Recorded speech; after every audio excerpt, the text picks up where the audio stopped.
I'm Adrienne, and I welcome you to the Intention Sessions podcast. I want to inspire our most intentional living. In each episode, we'll talk to remarkable individuals who will share their authentic journeys and their insights with us.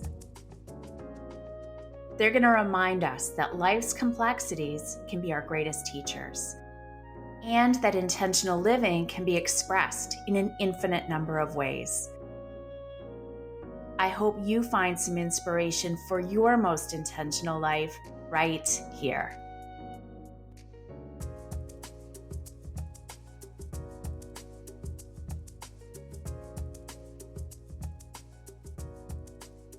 Today, I am so happy to introduce you to the beautiful Clare Kenty.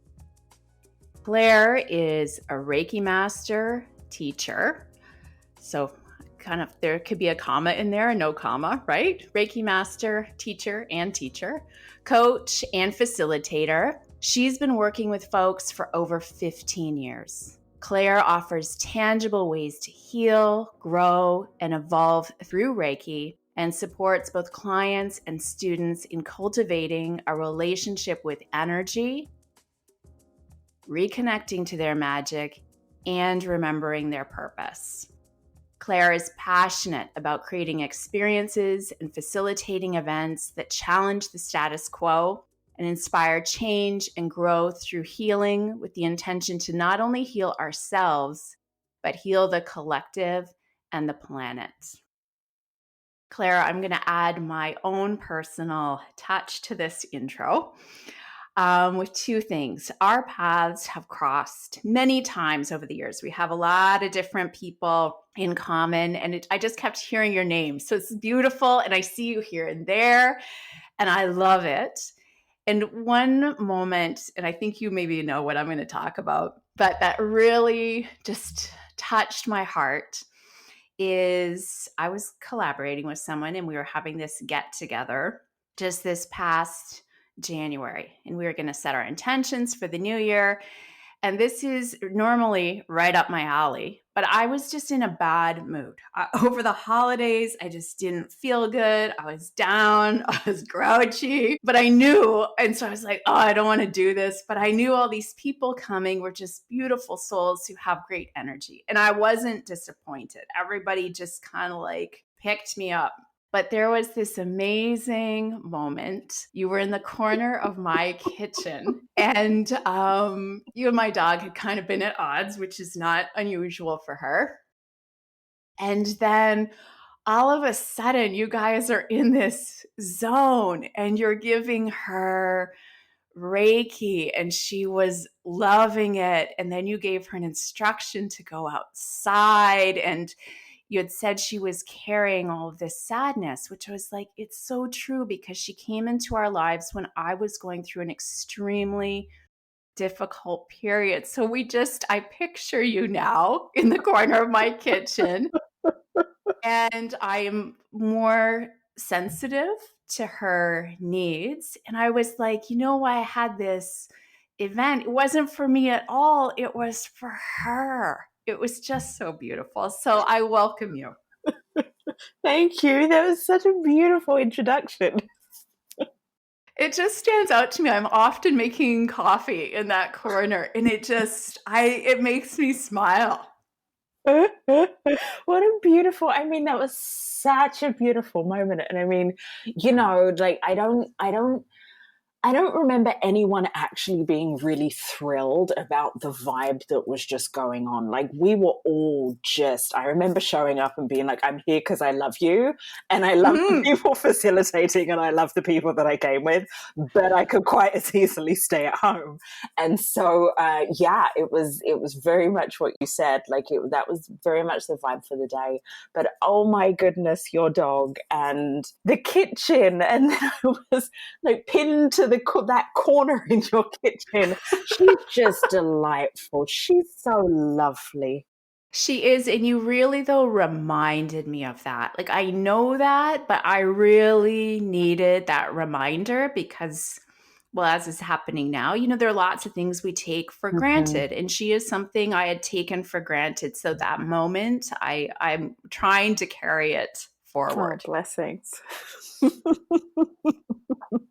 And I have so many questions for Cool. you, but I do want to start at the beginning. So I imagine that when you were a little girl, you didn't say, I want to be a Reiki master. It's usually, life events and some, less than pleasurable ones that lead us on this path to discover these healing modalities and learn about ourselves so that we can actually teach what we need to learn.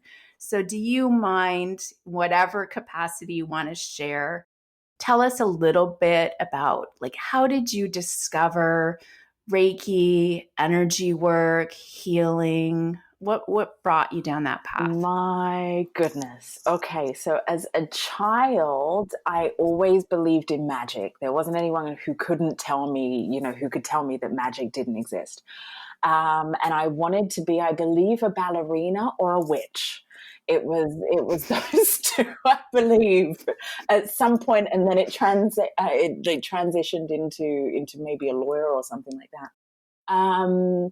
Always believed in magic, always felt I could feel everything. And now as an adult looking back, I can understand that I was definitely a very, very sensitive being. At the time, I kind of just picked up on everybody's energy and considered that to be my own. So I felt very uncomfortable and, what's the word? I didn't feel like I had a place per se. And then, you continue on with life and these woundings take place and you maneuver through things. And I picked energy work up several years later. I believe I was in my early or my mid-20s. And really, it was kind of just this reawakening of the magic that I believed in when I was a child, and really acknowledging the fact that I am highly intuitive. I really am deeply sensitive, and there are just things that I feel and that I know. And so since then, it's been a journey of really embodying that and then living from that, I think. Reiki was recent, actually. Reiki was about 5 years ago, but then the experiences that I've had with Reiki have really taken me on this really magnificent journey that I'm super grateful for. I think that's the short version. Okay. And for anybody listening who, maybe has never heard the term Reiki or has heard it but doesn't know what it is, could you tell us about it? Reiki is a energy healing. It's a Japanese energy healing modality. It's all based on the ideals that, or the ideas that the body is its own, it has its own capability of healing. And so Reiki can harmonize the energies in our bodies. We have so much going on these days. And so what Reiki tends to do is really bring us back into balance, and it supports the natural flow of energy in the body, so that our body can then continue to heal itself and function in a way that is, of optimum health or towards optimum health.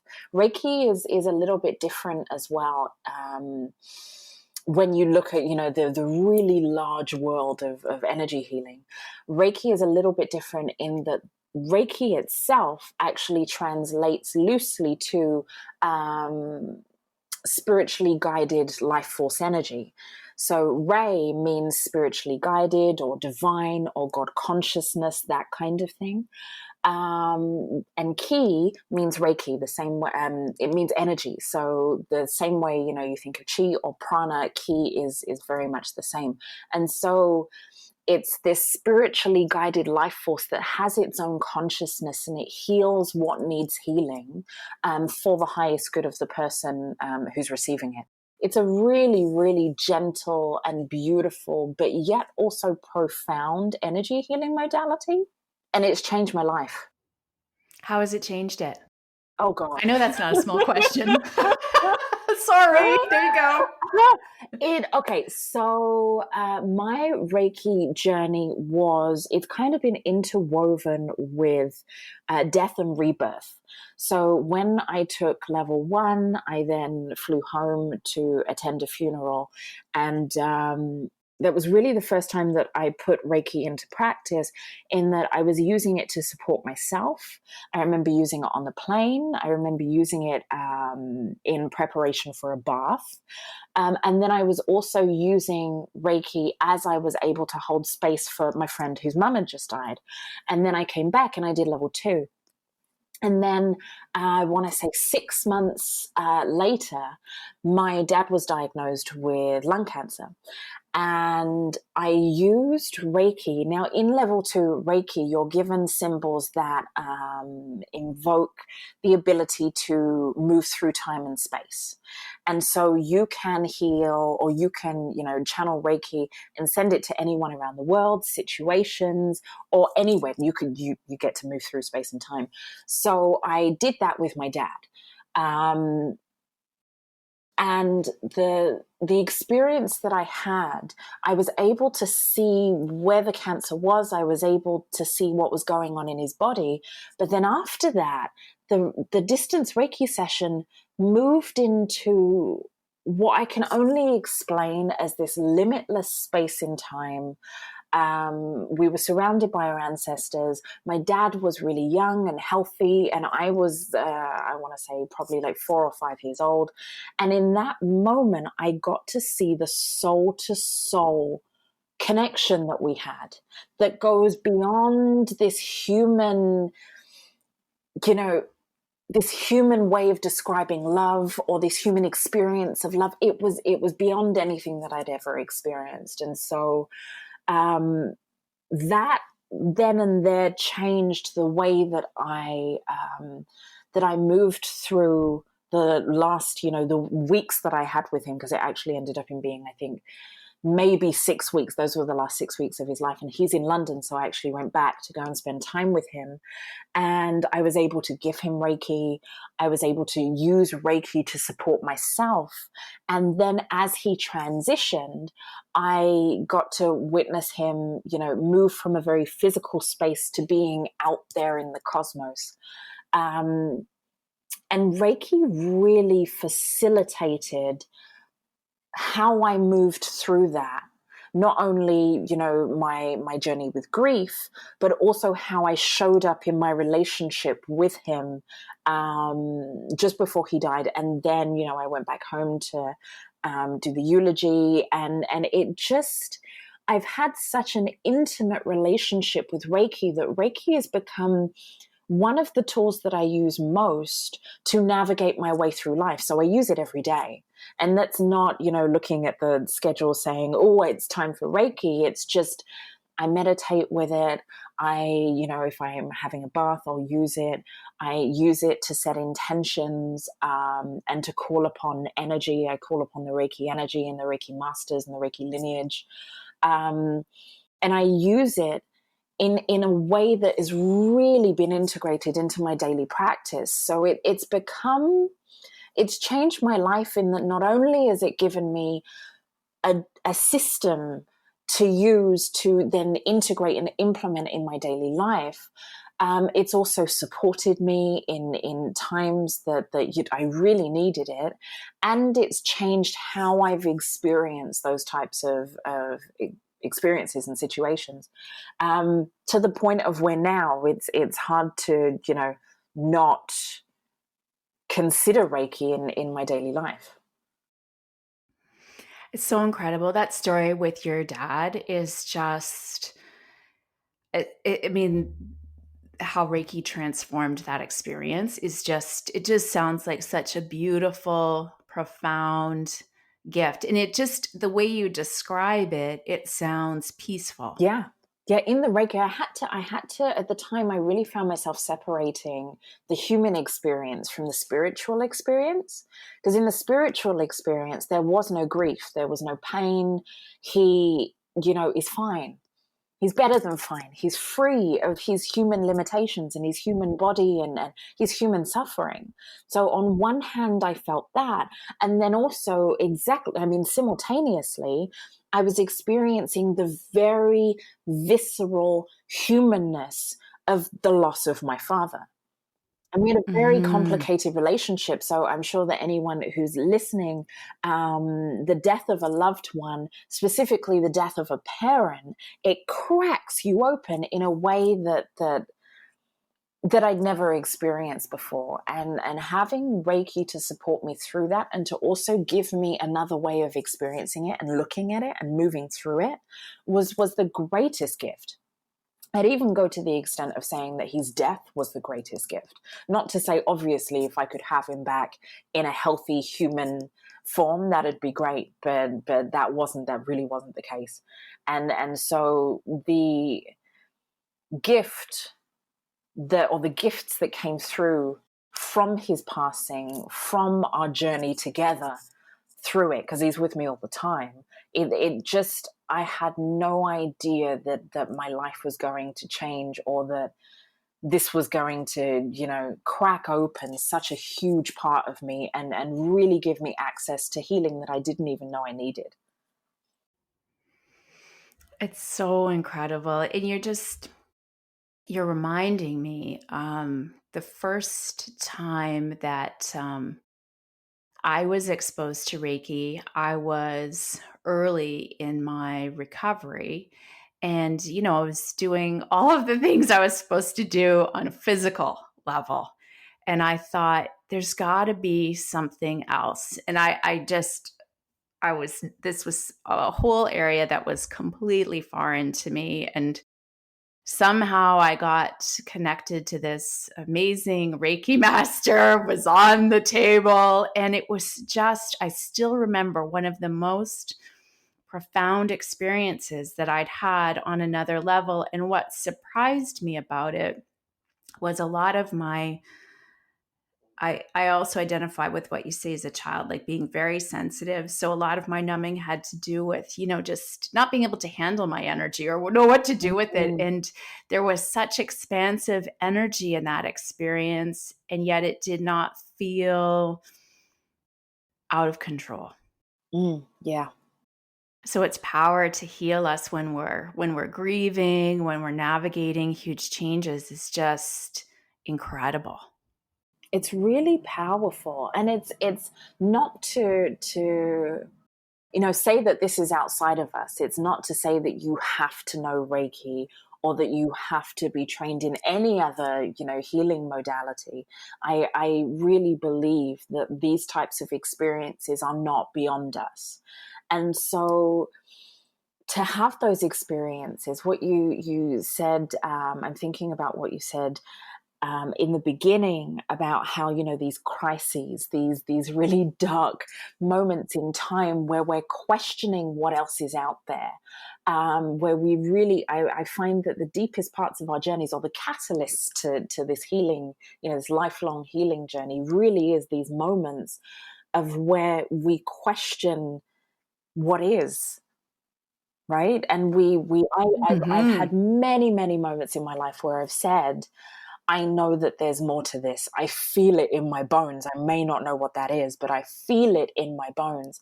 And I'm really honored and considered myself fortunate enough to have found a system like Reiki that is able to facilitate that for me on a really regular basis. Absolutely. And I'm very curious well, I follow your Instagram and I always love everything you have to say. Like, what do you have to share about the energy of the world and what the hell might be going on right now? Again, God. another small question lobbed over to you. Right. Okay, so I tend to tackle things from a macro and micro perspective. So I'm going to take this in two, right? So, and even then, it's a I huge, right? know, I know. And it's also moment to moment. We were Oh talking God, about yeah. this before we got on, we're just in this this moment. You're wise. And for anybody listening, I don't think they're listening by accident. So whatever is coming through, or you feel compelled to share, big or little, I just invite you to share whatever that is. Blessings. Thank you. Okay. So when we look at the macro, we're looking at the whole world, we're looking at the bigger picture. And this is from my experience and my own personal beliefs. So if it resonates, great. If it doesn't, that's also great. I feel, and what I've been experiencing is that we are in a massive moment of evolution. And that's happening both, in the macro and the micro. As I said, with the macro, when we're looking at the whole world, we are being forced to look at the ways in which we have been functioning that is not in alignment with our highest good. And so, I mean, you can look at all of the oppressive systems that have been, playing out for thousands of years, the ways in which there's so much violence towards people, the ways in which the systems that we currently exist in are really set up to benefit a very small percentage of the population. And so I feel in my bones that we are being presented with what is only the beginning of this really massive shift in our collective evolution. You can also connect that to the ages. We may be familiar with, the fact that we were in the age of Pisces and we're now shifting into the age of Aquarius. The stars are also, and the celestial bodies are also facilitating this. So if, you're into astrology, you can also correlate this to things that are happening with the planets right now. And even if I'm going to go really out there for a second, the further the better. Right? I think so anyway. You have there's no leash here. Right? Go as far as you want. So when we look at the galactics, right? Now, I am a firm believer in the fact that obviously us minuscule humans are not the only ones out there. I just think that we are, no judgment, but we're quite dense in what we're able to, or limited in what we're able to actually perceive. And the trouble is that we tend to think that we know everything when I really don't think we know anything at all. And so in my own personal practice, I work with star beings, and they're involved in this as well. And there are stories that are being told right now that this has been in play, this evolution, this shift in evolution has been in play for the last 100,000 years. So I tend to believe that we're not from here. I know myself, I've been looking for my home on this planet, including, going and traveling and searching around the world for this place that I felt was home pretty much my entire life, right? So I know I'm not from here. And I know that there are also a lot of other people who feel the same way. And so it feels like, for me, that we have come here to assist in this evolution. Some people call this ascension. Some people call this, we're shifting from the third dimensional frequency to a fifth dimensional frequency. There are many, many, many ways that you can look at this shift. And this moment in time. And so that's what I feel is taking place. I feel this is so much bigger than the coronavirus, than, what we are being told that this is right now. Global pandemic, I think, is the beginning of us being forced to look at the ways in which that we as a collective need to change. I agree. Like, it's just, I have nothing else to say. I'm just like nodding and smiling while you're talking. I'm like, keep going. Right? And that's only half of it. That's only the macro, right? I know. So let's get to the micro. How does that, and I'm not sure exactly how you're going to describe micro, but why don't you describe it, and then I'll ask any questions that I've got. Well, I consider the micro to be within our own universe, within our own version of whatever, this experience is. So that is going to look different from person to person, right? For me, it involves, I spend a lot of my time working with energy and going beyond what we would normally consider to be the norm, right? So my micro is being in alignment with what is my highest, what's the word? My highest potential, my highest expression. I work very much from that place. It also involves whatever shows up in my journey. So part of my own micro existence or my micro experience has also been with my father, has also been, my business and my own personal journey. And as we know, we've been doing this for a while now, that you just keep peeling back layers of trauma and conditioning and all of the stuff that gets caked on when we are these beautiful, luminous little beings as children, right? And so it's coming back to the truest truth, I think, of who we are. And that will show up in many, many, many different ways. I know a lot of people that are experiencing grief, whether it's been for the past few years or whether it's right now. There are a lot of people who are experiencing the breakdowns of their relationships, all of these very turbulent, they can be quite turbulent experiences, which are also on the flip side an invitation to take us deeper into our own relationship with self, so that we can actually go into that void and sit with it and see what magic is there. So I think that this shifting collective evolution is happening both in our own personal lives and our own personal experiences and in the collective. So we're witnessing this happening outside of ourselves as well as within, all at the same time. We're in intense times right now. We are. Like, it's so interesting, right? Because a lot of times we'll go through something individually, and may or may not talk about it at the time, may talk about it from a healed space, whenever that might be. And, so we have similar experiences, but they're not all timed together. But now it's like everything is happening to everyone. Like, the fact that it's a shared experience is so significant. Yeah, I really feel that, and have had this reflected back to me as well by quite a few friends of mine and other, people in the community. I don't want to necessarily call them healers. We don't necessarily identify ourselves as healers, but people that do this work in the community. And one of my dearest friends, Natoya Hall, said that this particular pandemic, this coronavirus that has put most of the world on hold and has created this very shared experience, just like you said, is a heart chakra activation.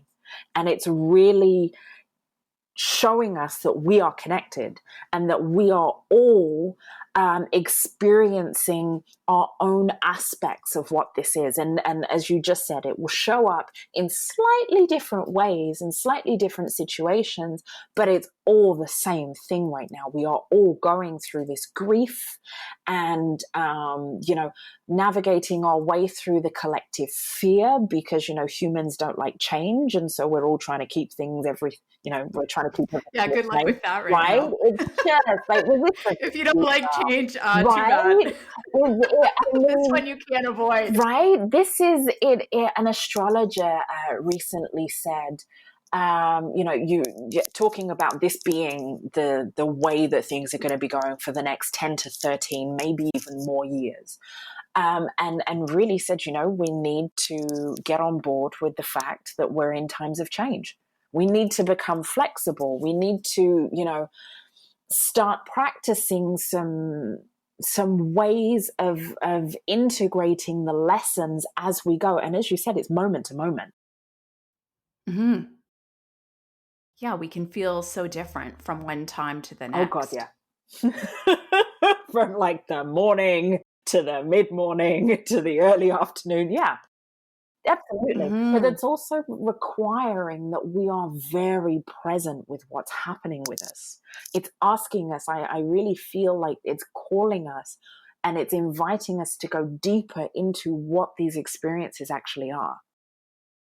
I absolutely agree because well, for me personally, like just I've had to really turn off. I want to be informed, and Yeah, yet I need to then step yeah, away because it's just too chaotic and contrived and yeah, fear-based. So I need to know when the stores are yeah. reopening, but I need to step away and yeah, just really, press reset, get back to the most basic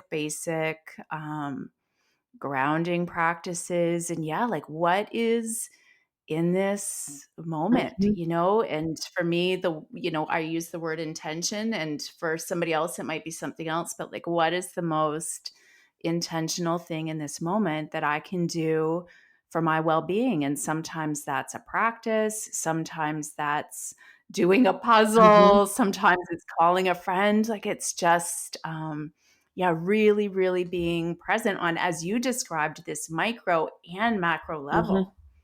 Yeah. It's I find that because it's so intense, and as so to go back a little bit and go back to the macro as well, what I think is happening is that there are influxes of energy coming in that is literally shaking us out of, this coma that we've been in for the past couple thousand years. And so as we are physically and energetically becoming more sensitive and awakening to this, we're having to, as you said, find ways to be as present and as intentional as we can be. And it's really forcing us to come back to what it is that we need from moment to moment, which also requires us to actually be present with ourselves, which most of us don't really know how to do. Right? To be present in the body, to be present in our emotions and what is actually going on rather than just the surface level of emotions that we're feeling. So, as an example, I may get really angry about something, but am I angry or am I processing something much deeper? This situation Mhm. is really calling us to have a look at ourselves, both individually within our communities and collectively, to say what's not working.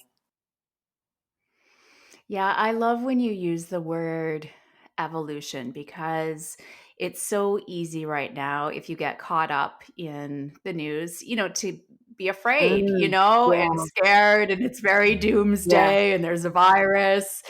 And then, yeah, when I get quiet or when I hear you use the word evolution, um, there's so much mhm, possibility and we become more resourceful and we get back to basics and what really matters. And someone else was describing the other day, that the younger generation, what creativity and innovation is going to come out of yeah, that so that this doesn't happen yeah, again. That this world is a much better place with, yeah, systems that are much better than the ones that you described earlier. mhm.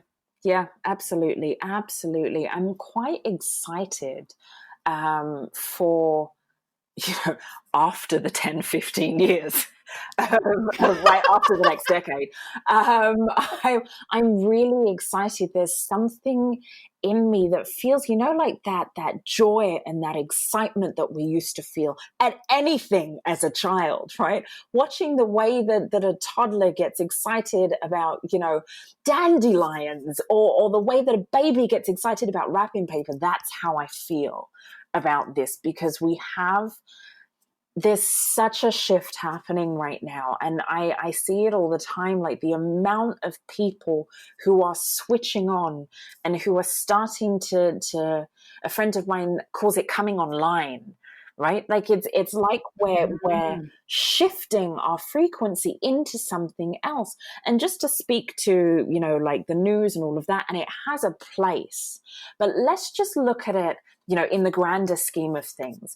If let's just say there are a group of people that benefit off of us not coming out of the systems that we're in right now, right? If there are people Mhm. that benefit off of this, and those people just happen to have investments and have or own things that we rely on For example, the news. For example, the government. And I'm not pointing fingers, this is all hypothetical, but I'm saying, like, what if there are people that are invested in us being asleep? If that is the case, then they're going to want us to be scared so that we remain dependent. They're going to want us to not wake up. They're going to want us to believe that our power is outside of us rather than within us. Right. And so that's when I think about the news. And yes, there may be things that I need to know, right? Like, I want to know. I'm grateful right now that we live in Canada. As problematic as Canada is, I'm really grateful that we live here, and that we have a government that has chosen to support the collective in the way that it has, especially right now. And but yet I'm also like, I'm not going to spend all day, every day listening to the news. I listen to the news a couple of times a week, if that, right? And even then, I notice, even when I'm watching, I have the awareness remaining on my body so that I know when my nervous system has had enough. Right? I can sense within Same. my own body, I may start to feel my muscles getting a little bit tight, or I might start to feel twinges of anxiety, or I might start feeling this collective fear, and like, thoughts start coming up, like, do I have enough toilet roll? Like, all of these things. And all of this, there's no judgment. I laugh, but there's no judgment for any of that, because it's a Of trauma course. response, right? Like, it's all Mhm. of this. We are all, it's like the carpet has been ripped out from under us, right? And so of course we're going to freak out, of course we're going to do things to protect ourselves, because the very essence, the fundamental makeup of our brain is to protect ourselves, right? I absolutely understand that, but I think what this shift, or what this moment in time is asking us, is to move beyond that, right? Because we can go from this all being about ourselves and our individual circumstances and situations, and how much money we have, and how much security we have, and access to food and all of that stuff, and it's shifting into, how do we take care of everyone? How do we make it so that everyone has access to clean water and to safe housing, and has all of the things that they need to be able to thrive? That's what I'm working towards, right? And this isn't just me. There are millions of people in the world out there doing this, and I think we all have our individual role to play. But I think that's where we're shifting. We're going very much from, this sounds so cliche, from me to we, right? Like, we need to shift so that the masses are taken care of, because they're not right now. And Claire, for people listening, like, if this is no, for if it's all a little new, for some people it'll be Yeah. like they're nodding, they think I've heard this before. And for other people that are new and open, how can they, and we're going to talk about how they can access you Mhm. specifically in a minute, but like, how can they trust like their own awakening, and how could they just on their day, on a daily basis, wherever they find themselves, like, allow themselves to, open, connect with this Mhm. highest sense of self, and invite, like, like the drops of sand or Right? whatever that are this Yeah. evolution.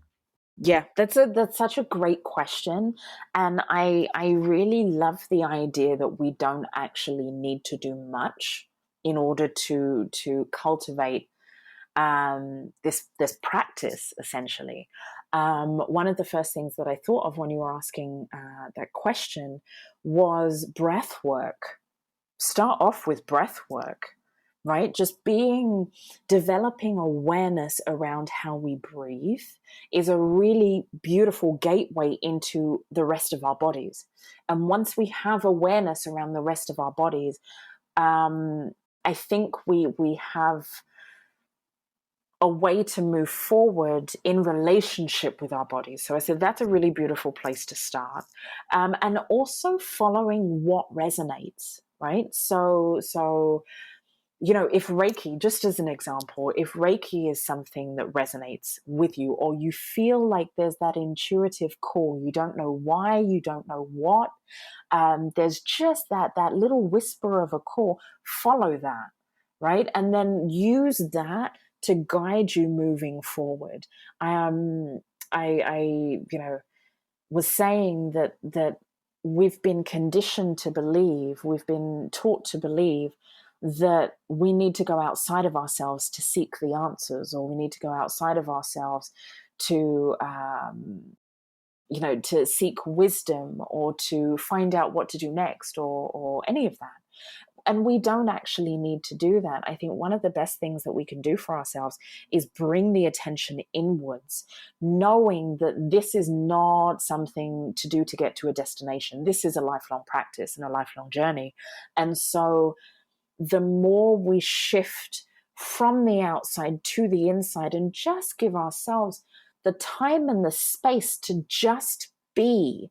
Now, I understand that this is not always accessible to people all the time. It's not, meditating all day, every day is not something that's available to most people. And so, but starting with a minute, right? Just give yourself a minute to just sit there and breathe. You don't have to do any breathing exercise, but just to sit there and just notice how your body, expands when you inhale, and that kind of stuff. One of my favorite meditations to do is a Reiki meditation. It's called the Gasso meditation. You don't need to know Reiki to do this, but it's just putting your hands in prayer position. So bringing your hands together in prayer, and then putting your hands at your heart chakra, so in the middle of your chest, and just bringing your awareness to the space in between the palms of your hands, and doing that for as long as you feel called to do. Right? It's beautiful. I have my hands up. Right? I'm like, okay, I'm not going to do it right now because you might lose right? me. Like I pretty much start out every meditation, every guided meditation that I do with clients or students or the community, I start out with that, because I find that even when I'm teaching in class, I do that just to prove to the students that they already have these capabilities. It's not outside of themselves. It's not, yes, they're learning Reiki, and that's beautiful, and I appreciate it. I run a business. Of course, I appreciate the students that come and offer me their blood, sweat, and tears in the exchange of money to learn this stuff. But at the same time, you already have this innate ability to connect with source, or connect with, the divine, or the universe, or God, or whatever you want to call it, right? So starting off simple, being gentle with yourself. Like, there's no need to be rushing any part of this journey. You don't need to be an awakened, enlightened person anytime soon. And in all honesty, I don't actually think that's what we're here for. I think we're here to connect the two, to live a very embodied, intentional, purposeful life in a way that may feel enlightened, but to do so whilst having this very visceral human experience. And so being gentle with ourselves, and also giving ourselves permission to play, right? Like it's also serious. Well, I was just thinking that as you were describing all of this, because the word for me was also, just a sense of curiosity, like, what do my hands feel like in prayer in front of my heart? Mm-hmm. And what do they feel like today? What do they feel like tomorrow? Mm-hmm. It can be different. And I just love that, because we can learn so much in the moment. But to your earlier point about conditioning, like, for example, with the intention cards, often people are pulling them and they're like, am I doing it right? Am I doing it wrong? And I'm like, there's no, Right. I mean, I can guide you. I can suggest to you how you might want to do it, but it's what it means to you, and for you Mm-hmm. to experience things and go back to how we started this, like that childlike magic and Mm-hmm. wonder and curiosity and noticing. And there is no right and wrong. No, not with this, and not with developing a spiritual practice, or if that doesn't resonate. Like, what I really I think fundamentally, like, if you look at the root of a spiritual practice or an intentional way of living. I think it's developing a relationship with self, a deeper relationship with self, one that is honest, one that is, it's a word right now, it's a thing, but one that is authentic, and one that really feels like it's the truth of who we are, regardless of you should do this and you should do that. And I mean, like, the one thing that I say, I mean, there's many lessons that I say to students, but one of the most important things is to listen to yourself, because no one and nothing is going to give you the answers that are specifically catered to you. It's you and your intention and your connection to, whatever it is that you call upon, whether it's angels or guides or ancestors or whatever that is, or if it's a higher power or something outside of yourselves. Nothing is going to cultivate that relationship like listening to yourself and trusting yourself and knowing that you're taking baby steps in all of this. Every single thing that you do is a baby step. So what if we can bring our purpose and our awareness and our intention to those baby steps, and just taking it moment by moment, and within the next year, or even, it's I'm going to keep it small, within the next couple of days or the next week, you'll be able to look back and say, wow, like, things have shifted. Because I'm finding that the moment that you set that intention, like, energy is coming in so strongly right now. The moment you set that intention, it's like you enter a whole new dimension where it expands and things immediately come into alignment for you. So it's not actually taking much, but developing that practice, my goodness, it's one of the greatest things that I think anyone can do for themselves. I totally agree. And I really can't reinforce enough to, like you said, just all of the small things, right? Mm-hmm. Like, just it adds up. Like, I always say, it has like this cumulative, profound effect over Mm-hmm. time. It's not just one big weekend meditation. Right? It's like 30 seconds and 30 seconds and 30 seconds. Because that's the life, Yes. right? Like, it's all the moments that Yeah. make up your entire life. Yeah. And that's why it's the I've been saying over the past couple of days, it's not like there is no destination. I think this idea that we're working towards a destination, or we're going on that. And there's no, like, I've never done a 10-day silent retreat. I have mad respect for people that do. Me too. I never want to do that. Yeah. Let me know how it Right, goes. exactly. And so whatever it is that you do, I think it's important to go into it knowing that this is just one piece to the puzzle, right? So whether it's Reiki, or whether it's taking a course on being intentional, or mindfulness, or whatever it is, there's so many things out there. I think it's important to remember that you're just adding a tool to the toolbox, and that entire toolbox then becomes your set of tools to get you through these moments. Not to say that you need to get through them, and that it's difficult to be present to them and all of that, even though at times it is. I find that it's developing the practice. There is nothing that is going to develop the practice for you. And that is a blessing and a curse all at the same time, right? I think that no one else can do it for us, and that there's not going to be anything that gets us to this point of where we've arrived. Each bit is another layer. It's another cookie. It's I don't know, I just said cookie. It's another piece to the puzzle, or a crumb of a cookie, or whatever analogy was just Let's have trying some to cookies. come I think through that's me. the moral of it. That's been my quarantine approach to life. When all of this fails, just go have some Right, cookies. right. Why not? No, but seriously, everything that you're saying, though, because I do encounter it a lot. I know that I've thought it myself. It's just like, okay, once I do these Yep, things, I'm set. yep.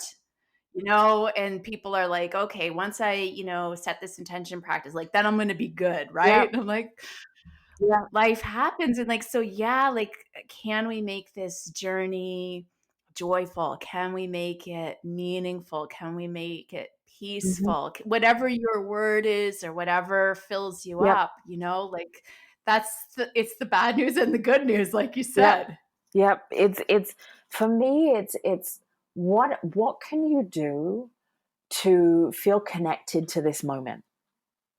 Yes. Right, and whatever that looks like, because as you said, life happens. We're going to be hit with, we're going to be hit with situations like this. It may not be a pandemic, it may not be, specifically coronavirus, but we're going to be hit as these systems collapse over time. We're going to be hit with these really, really big situations that force us to change things. And so as we navigate our way through this, how can you, be connected to yourself more than anything else? How can you be connected to yourself and be present with your experience? And how can you use your tools to help you to move through it? Yeah. It's just, I could talk to you forever Right? and ever. And I just think these are such important messages. And for the people listening, I know that they're going to be drawn to you, because who wouldn't be? How can they, whether they want to explore learning Reiki? I'm just going to personally interject that I have done my Reiki certification, but just for fun. Like, I just wanted to Mm-hmm. know more about it, Mm-hmm. without ever wanting to practice. So there's that avenue. There's, Yeah. the learning it more seriously, for lack of a better term, and then also accessing you for Reiki. So what are all the ways people can access you? I think that was a garage sale of information. I think this whole Can you make the garage conversation, sale neat and tidy? right? This whole conversation has been one of those things. I'm going to listen back and take notes and all of that, right? I Um, know. so just to speak to Reiki for a second, and just to elaborate on what you just said, because I think it's a really, really valuable point.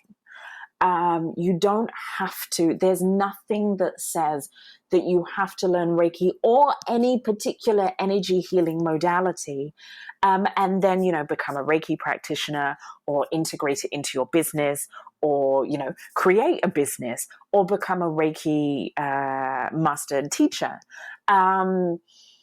For me personally, I knew that I was going to teach Reiki the moment that I felt connected to it. And when I was in my classes, it felt more like a remembering than I was learning.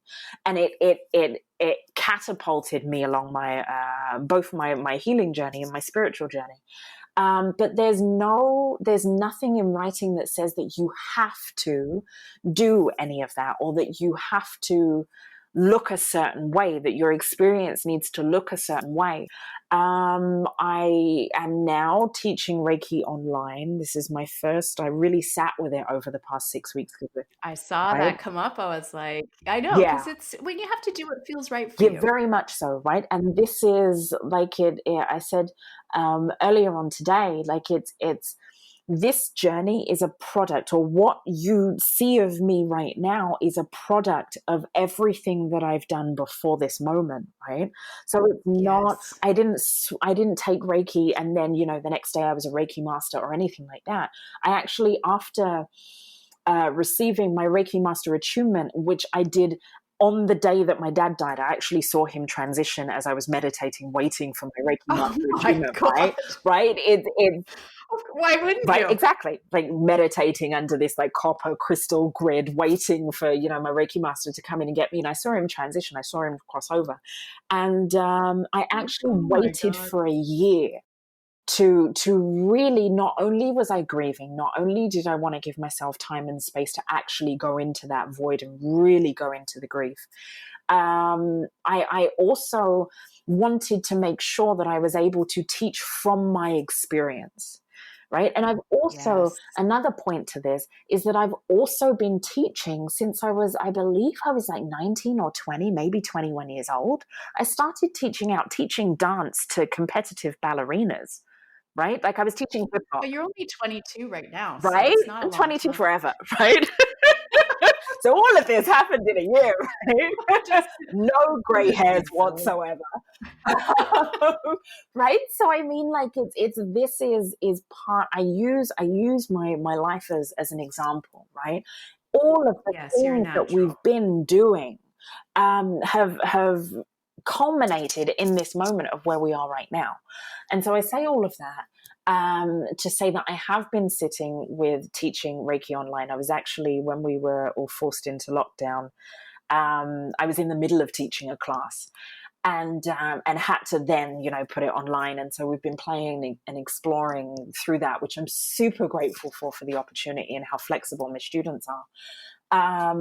But I'm doing a Reiki level 1 specifically for the times that we're in. So instead of all of these Reiki teachings that we learn and then you go about your merry way and good luck with the integration, we actually do this as we go. So I think there's 4 weeks of classes.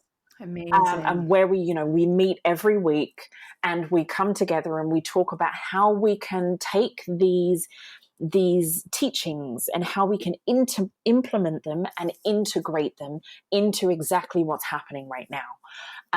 So I have that. You're more than welcome. I use Instagram more than anything. I'm not someone who likes to be on all the things. Tell us, I also love Instagram. Tell us, and we'll include it all in the show notes so everybody can like check this out anytime. But for those just listening, how are they going to find you there? It's my name. It's Clare Kenty. Perfect. Yeah, I believe there's a really big smiling face because I'm laughing at myself the moment that the photo It's was taken. radiant. Your pictures are I all was radiant. laughing at Like myself. I feel your heart beating. I felt so uncomfortable. I actually one of my hobbies is photography, and I've always loved taking pictures, and I like being behind the camera and capturing the moment. So it's quite awkward for me to be in front of the camera, and so that was literally me laughing at myself. Because I was so uncomfortable, but I'm trying to look and appear like I'm totally comfortable and, with the universe and all of that, which is it's ridiculous, right? It's really ridiculous. Oh my But God, I yeah, love it. and maybe Facebook, but I don't update that often. So I would say my website and Instagram are the best ways to What's connect your with me. website address? clarekenty.ca. It's on my name. Yeah. Perfect.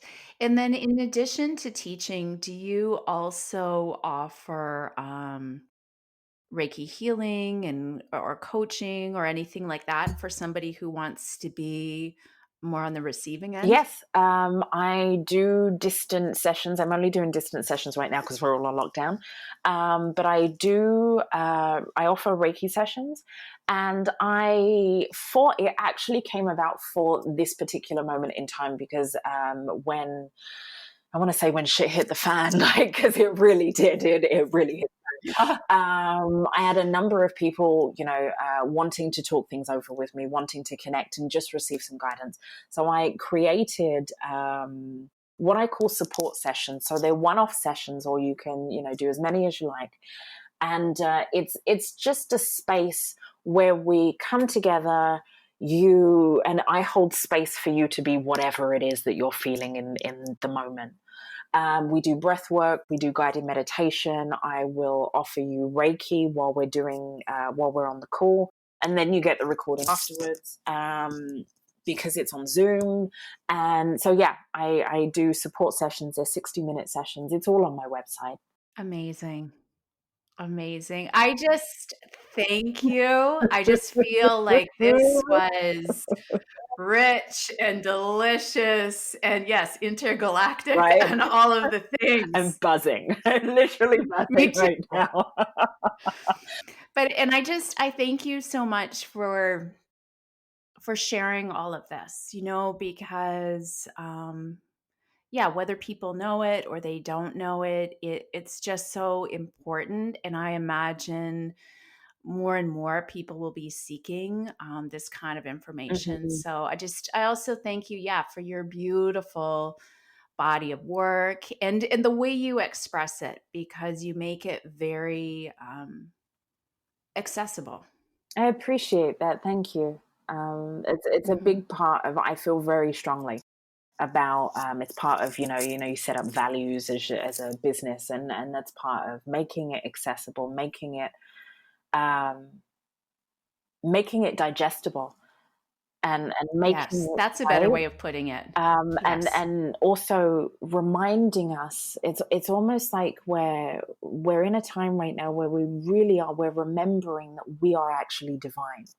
We're remembering that we are physical embodiments of the divine, where we're really starting to awaken to the fact that what we experience on this plane of existence is a minute fraction of what this entire, omniverse or multiverse actually is. And so we're waking up to the fact that we're divine. And I thank you for the opportunity to talk about what I do. I love talking about what I do, and also to share this, because I everything you just said, everything. I second everything. I use the term to all the things. All the things. All the things. Thank you so much, Clare.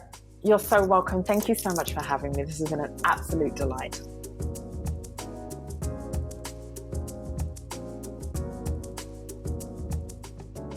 Thank you for listening. May some of the wisdom shared here inspire your most intentional living. For more information about this episode, this podcast, intentional living, and my work in the world, please visit mayyouknowjoy.com. You can also find my May You Know Joy and Seeds of Intention cards there, and my book, Intentional Days. You'll also find details for the Intentional Days membership, where you can gain access to a thriving community of intentional souls and lots of regular inspiration. I've got you covered. Until next time, I wish you great joy and many intentional days.